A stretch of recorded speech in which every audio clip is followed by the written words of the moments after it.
Welcome to JWL Sports, where we review all the best sports takes from around the country. Right now, we're with First Things First, where they're going to break down Kyle Shanahan on Brock Purdy. But before we get started, please don't forget, if you like this video, please give it a thumbs up. It really helps with the visibility and the algorithm, and I would greatly appreciate it. And definitely please subscribe. We are building an amazing community here. It's been so awesome so far, and I would love to see you here. I read every single comment so we can get into some fights, we can get into some discussions, but ultimately, we just have some fun. So without further ado, let's get to it. Brock Purdy had the worst game of his career, 4 interceptions, completed 56% of his passes, and was sacked twice. Here's Shanahan. He's just got to move forward and treat it as a game. I mean, we review the game. He does it on his own before I see him. I got some time to watch it with him yesterday. I know it's always tough when you have 4 picks, no touchdowns, especially when you have 4 of them by 2 minutes into the third quarter. But you also look into all of them. You talk to him about why they happened, what happened, and when you look in that game, it's not a hard thing to him to bounce back from and get to work this week. That's correct. You know why? Because you're playing the Commanders. And everything the Ravens were good at, points, yards, TD to interception ratio, and passer rating, the Commanders are literally dead last. So does Purdy need to have a huge game?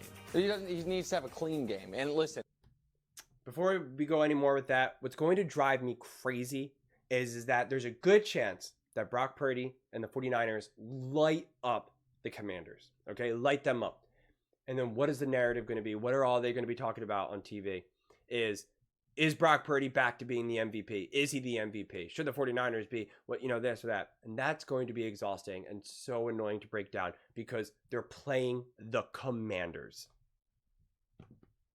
here's what I expect. I expect Purdy to put up a 125-plus passer rating, him to have at least 2, maybe 3 touchdowns, no picks, and you guys to them on Monday come to me and be like, what more do you want to see from him, knowing very well what more I would want to see from him. We know Brock Purdy. No, I don't know the answer, not to be fresh, but no one that has watched football this year denies or doubts that Brock Purdy, if things are rolling, can look great. And I expect things like you do. But why do they get rolling?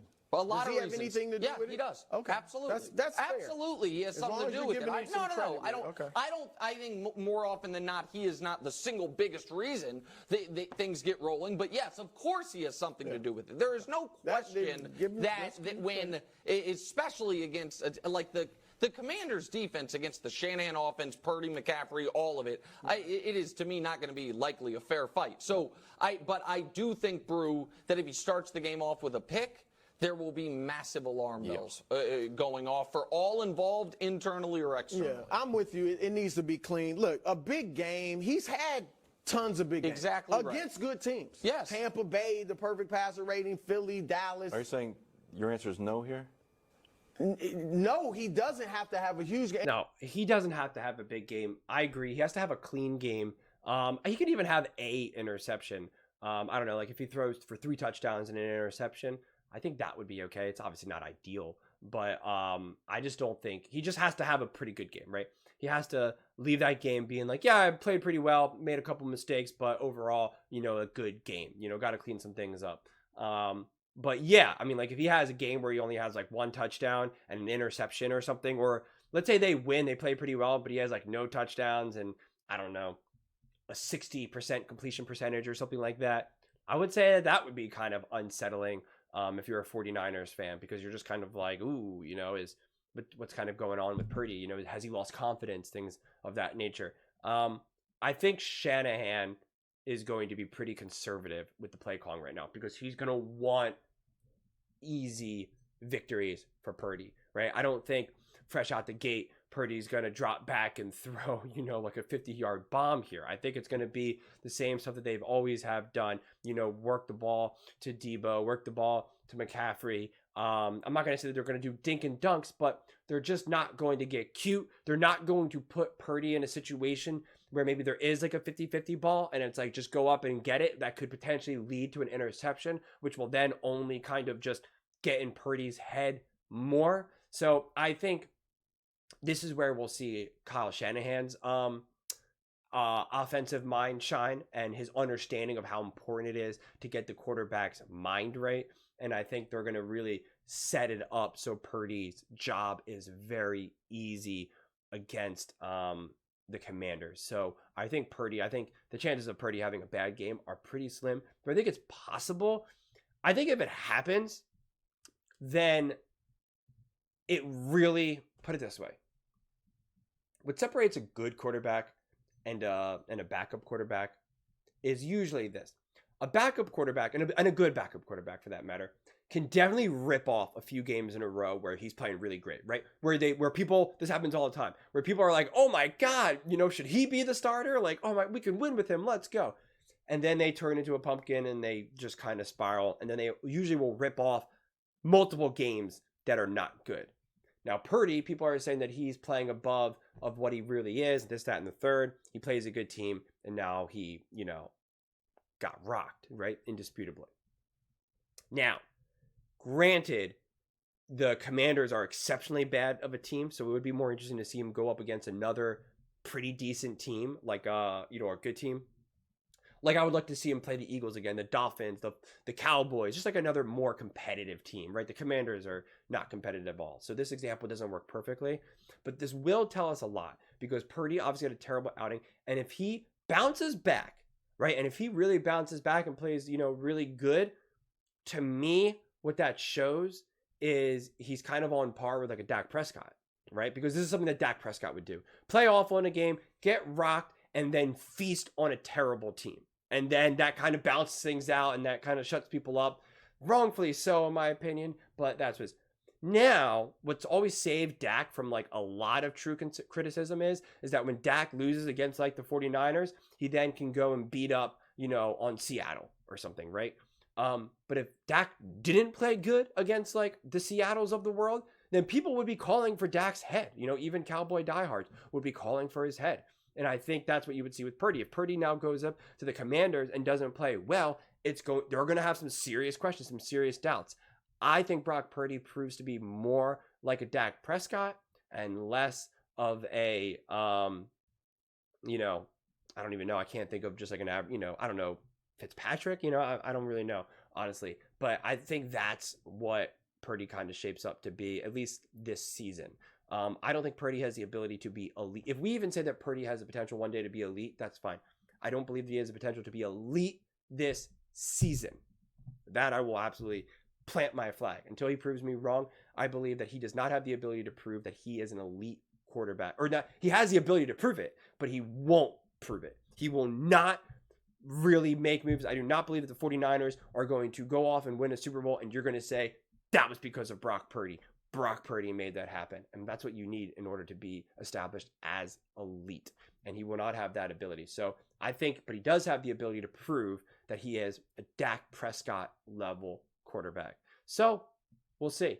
I think this will be kind of more of a layup for him. But it is also one of those kind of like dark horse games where wouldn't be surprising if the Commanders really kind of step up, get real physical, try to rough up Brock Purdy, and then that just becomes a spiral. I mean, that is legitimately possible too.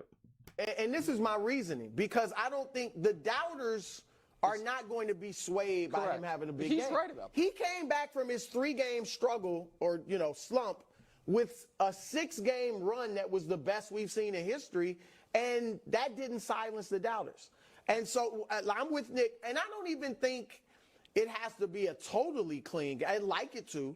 But if he has, say, one pick, three touchdowns, can't come early. One pick, three touchdowns is still a good. If it comes early and he overcomes it and plays well, Sure, I don't think that'll be bad. If he has 3 touchdowns and a fumble or whatever, he doesn't fumble a lot, but if he has a fumble, I don't think that'll be an issue. But no, I don't. I think he needs a clean game. Okay. And let me throw this out, because I think Nick will agree with me. Nick, even if he leads a comeback, a game-winning drive, I think at this point that still wouldn't satisfy. A game-winning drive against the Commanders is not good. Well, I'm saying like out for me. Just because you wanted to see it.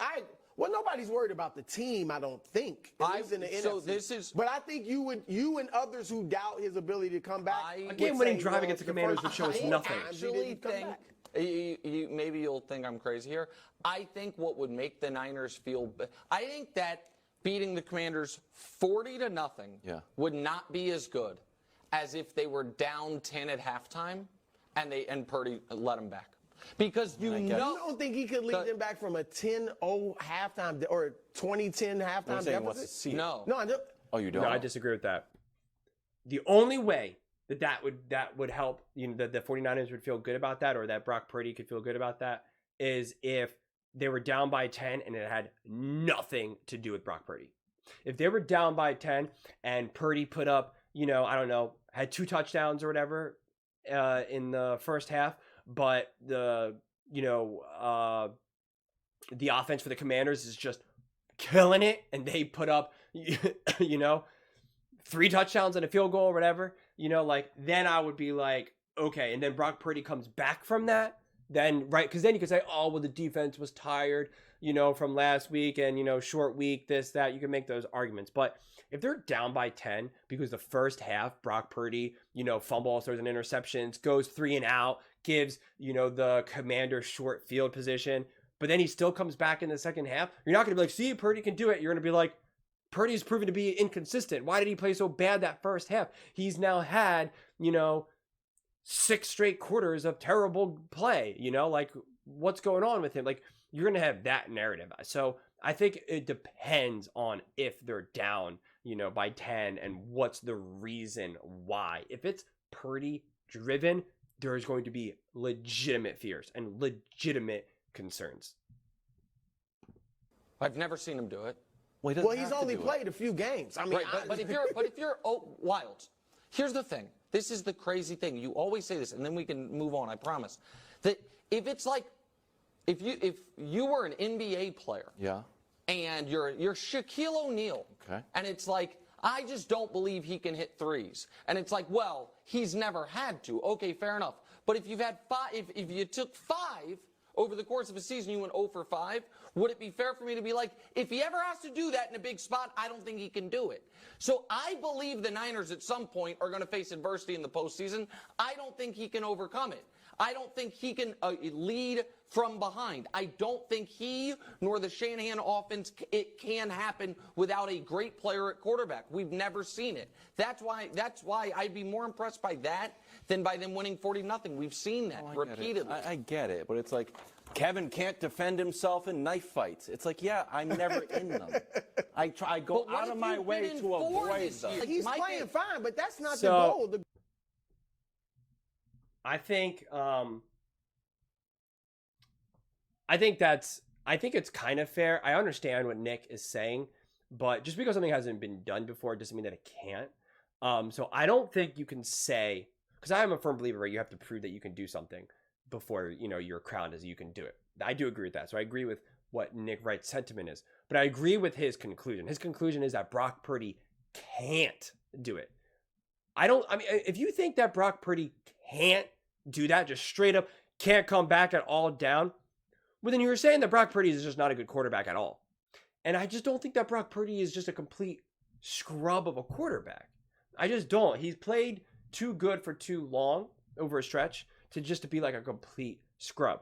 So, but at the same time, I don't think you can rely on Brock Purdy being able to come back and do those things. That's fair. But to say that he just straight up can't, just because he hasn't shown us that, doesn't mean that you're reaching the conclusion. When you look at, to use the example of Shaquille O'Neal, when you look at how Shaquille plays, and when you look at how Shaq, shot his 5 threes during that season and went 0 for 5, you would be able to look at that and say, well, those are some ugly shots. And we'll look at these stats of him shooting in general. This is not good. We can watch him shoot free throws. We can conclude that he's not a good shooter, and therefore he is not a good 3-point shooter. We can't necessarily say that for the 49ers and Brock Purdy. So you're not really looking at his game and just being like, well, this is ugly, this is bad, we therefore conclude. Because not to mention, we've had other players who are really good at coming from behind and coming back, like a Derek Carr or, a couple of these other players. And yet they've proven that even when the circumstances are great, they don't necessarily pull off the wins. So Brock Purdy does have the skill set that when the conditions are great, he doesn't fumble the bag, which is a legitimate skill set, right? Not messing up is a legitimate skill set that a lot of great quarterbacks lack. the first one that comes to mind right now is Josh Allen. Josh Allen sometimes legitimately fumbles that back when he doesn't need to. Playing against the Jets, he tried to do like all this crazy stuff against the Jets, and if he just minimized his mistakes, they would have beaten the Jets. To me, that's a perfect example. That's why Tom Brady's like, you got to learn how to check it down and stuff like that. But in the same breath, you're down by 3, and you have 1:30 left. Who do you want, Josh Allen or Brock Purdy? Josh Allen, without a doubt, no ifs, ands, or buts, not even a hesitation. So, it's kind of an interesting dilemma and an interesting beginning to Brock Purdy's career that I think makes it the most confusing. Is because he's been on such an elite team and he's never had to really truly come from behind in moments that matter. And if he's had a couple of those moments where he's come from behind and, legit pulled it off, then you wouldn't be able to use that against him. But we can use that against him, and it's valid criticism. But I think the 49ers are kind of in a decent place. They got they got such a gift of the schedule of having this game where it was like you play the Ravens and now you have to play the Commanders. I mean, like, that's such a gift. It really is, because imagine if they now had to play the Eagles, the Cowboys. And it's not like the Eagles and the Cowboys are necessarily playing so great, but at least they're like a competitive team playing Miami. Imagine if the 49ers got smoked this game and now they had to play another tough game. They had to play the Chiefs. They had to play an actual hard team. That's what I want to see. What would Brock Purdy do? What would happen with Brock Purdy?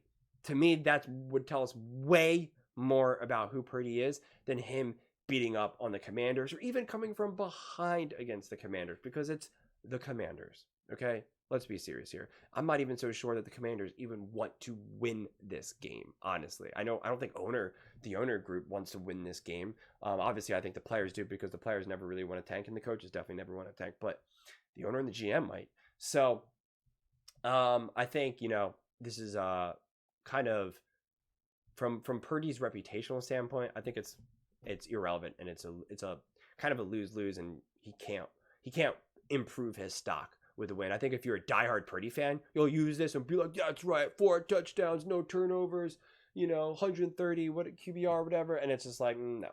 But that's my thoughts on it. Would love to hear yours. Please let me know in the comments below. Do you think how do you think Purdy's going to play in this game? Do you think he can prove anything in this game, no matter what the circumstances are? Would love to hear your thoughts in the comments below. Please, if you like this video, give it a thumbs up. It really helps the visibility and the algorithm. I would greatly, greatly appreciate it. And definitely subscribe. We are building an amazing community here. It's going so well so far, and I would absolutely love to see you part of it. And it's all free to you.